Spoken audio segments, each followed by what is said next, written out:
Hello and welcome back. This is Teresa Adams with the Community College of Denver. And today what we're going to do is we're going to work on the sum and difference of sine and the sum and difference of sine and tangent by solving problems. So let's take a look at our first example here. As we take out our first example, they want us to find the sine of alpha plus beta.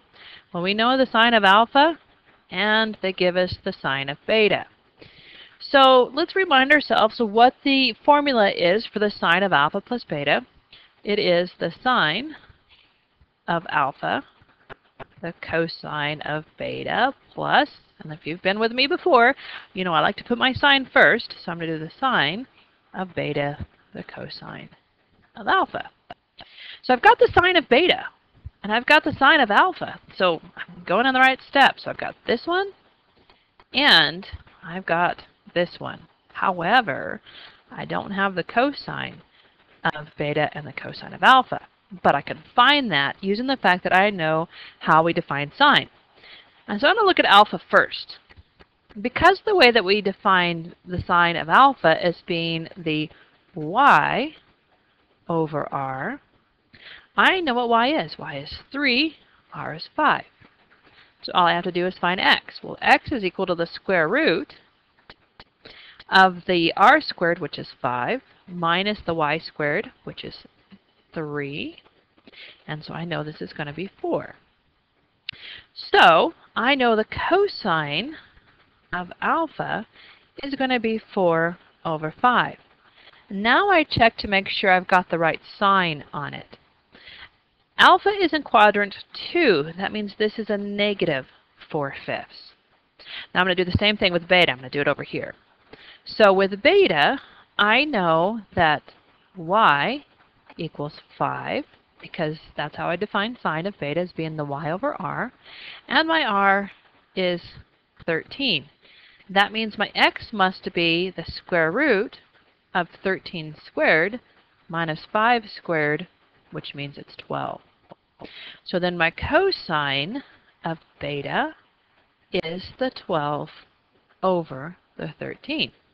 Now I got to ask myself if I have the right sign. Beta is in quadrant number 1, so I do have the right sign. Now I've got everything that I need to complete this. So let me erase this stuff. Hopefully you wrote this all down. And so this is going to be equal to the sine of alpha is given to us as 3/5. The sine of beta is given to us as, the cosine of beta, which we found is the 12 over 13, plus the sine of beta, which is 5 over 13.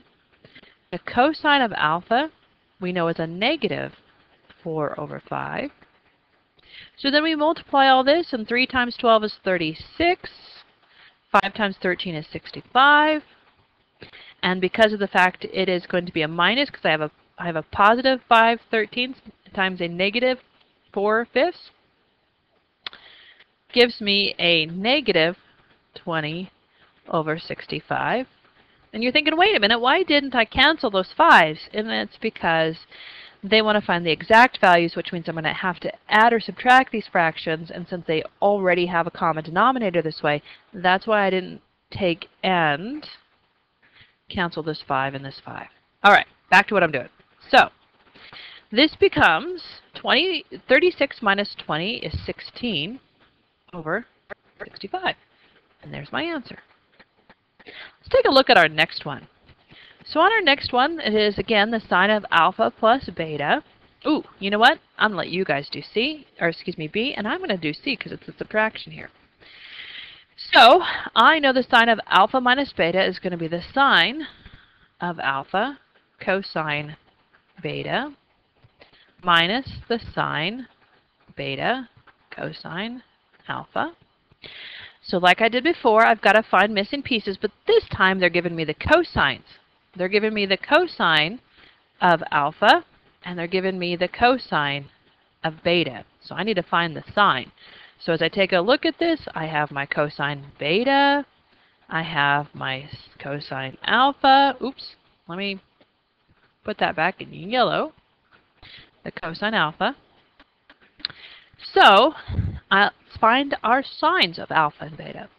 So here's alpha, and the way that we define cosine alpha, it is going to be my x, which is the square root of 3, over my r, which is 4.